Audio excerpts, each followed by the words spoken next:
Assalamualaikum warahmatullahi wabarakatuh. Saudara-saudaraku sebangsa setanah air yang kami cintai, yang kami banggakan dimanapun Anda berada. Alhamdulillah bisa berjumpa kembali dengan kami channel Petunjuk Akhirat. Fenomena polemik nasab masih terus bergulir dan banyak sekali hasutan, provokasi yang dilakukan oleh para kafir. Semenjak sang imam besar keluar dari penjara atau dinyatakan bebas dari hukuman bersyaratnya, ini semakin menggila, semakin kesurupan. Kita sebagai warga negara yang baik harus mewaspadai Davide et Impera Pak Alwi. Ini ditulis oleh Husni Mubarak Al-Qudusi, DPW PWI Laskar Sabilillah. Kaum Kabaib Palwi untuk mempertahankan nasabnya yang dikritisi secara ilmiah dan sangat tajam oleh Kiai Haji Maduddin Usman Al-Bantani dengan tesisnya hanya bisa diam 1000 bahasa. Namun dalam diamnya ternyata mereka menerapkan strategi Davide et Impera.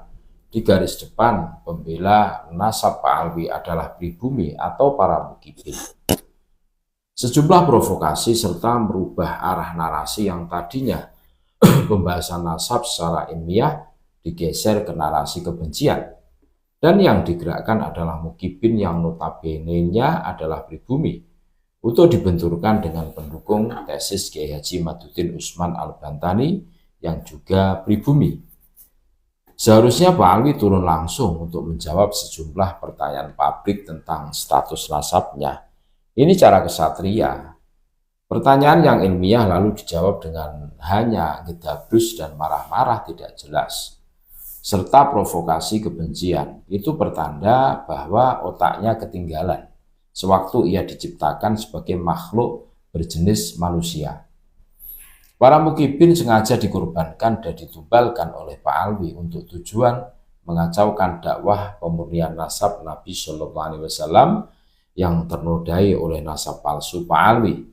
Apapun akan mukibin lakukan atas perintah Kabaib Pak Alwi dengan iming-iming surga.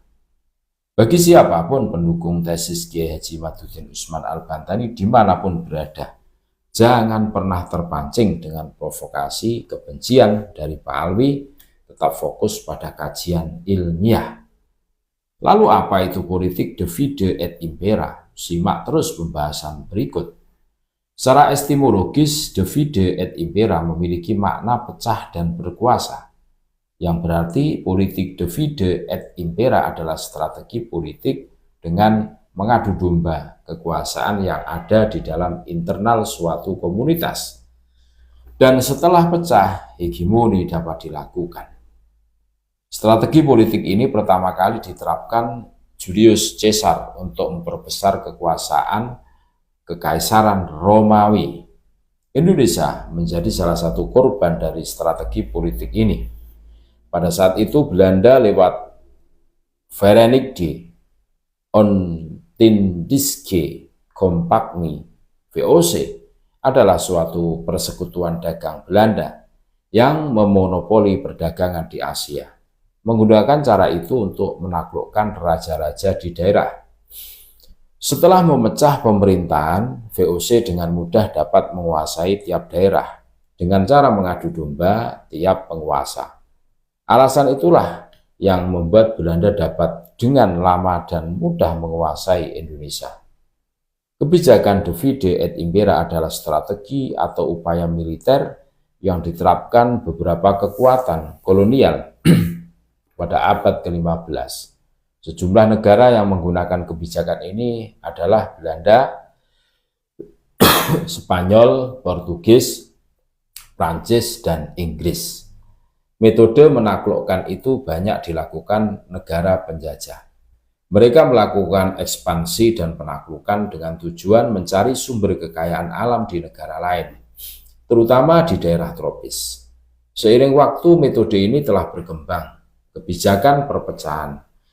Karenanya bukan lagi sekedar strategi militer, melainkan strategi politik dengan memecah belah suatu negara akan lebih mudah untuk ditaklukkan.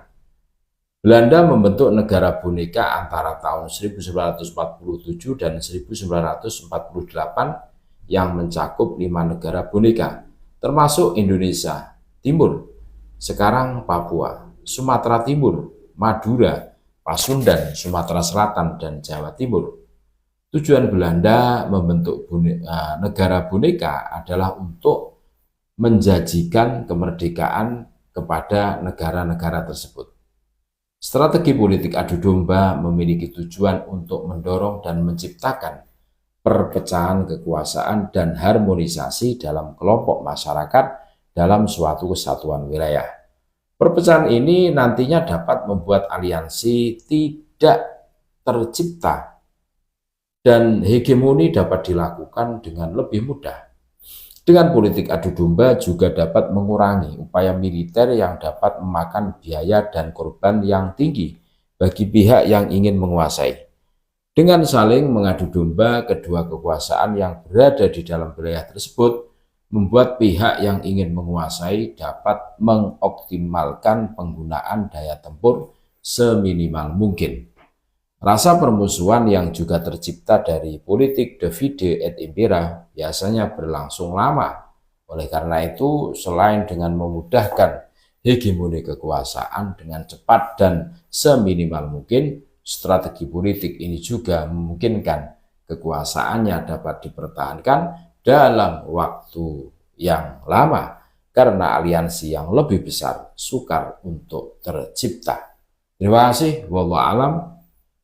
Tetap NKRI harga mati. Assalamualaikum warahmatullahi wabarakatuh.